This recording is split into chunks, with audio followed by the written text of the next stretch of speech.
అది విల్లుపురం దేవకింటికి తీసుకువెళ్ళింది.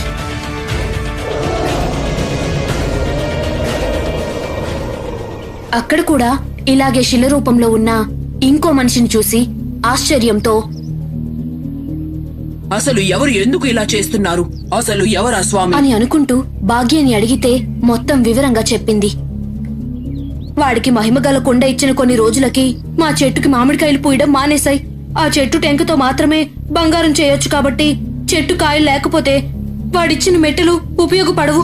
ఆ రోజు బంగారం కోసం కక్కుర్తి పడకుండా ఉండాల్సింది. నాకు బుద్ధొచ్చింది. మా ఆయన్ని కాపాడవ్వా.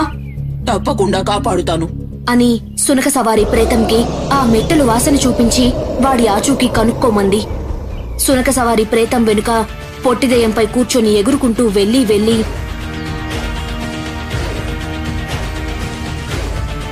పెనుకొండలో జయ దగ్గరకు వెళ్లి అక్కడ జరిగిందంతా తెలుసుకుంది. వాడు వెళ్లిపోయిన కొన్ని రోజులకి మా జొన్న చేను ఎండిపోయింది. ఒక్క పావురం కూడా వాల్లేదు.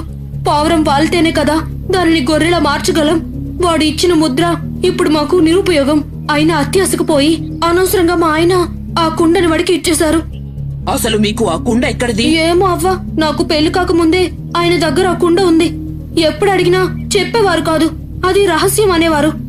సరే, నాకు ఆ ముద్ర ఇవ్వు అని సునక సవారి ప్రేతంకి ఆ ముద్ర వాసన చూపించి, ఇది ఇచ్చినవాడు ఇక్కడి నుండి ఎక్కడికి వెళ్ళాడో వాసన చూసి కనిపెట్టు. పదా. సునక సవారి ప్రేతం వెనుకే వెళ్తూ ఉంది అవ్వ. సునక సవారి ప్రేతం సరాసరి అవ్వని రాతిక వనంలో ఉన్న కూర్మా కొండల్లోకి తీసుకువెళ్ళింది. కాని ఆ గుహలో వాడు లేడు. అక్కడ కాపలాగా ఉన్న చాంబరు పిశాచి అవ్వపై దాడి చేసింది.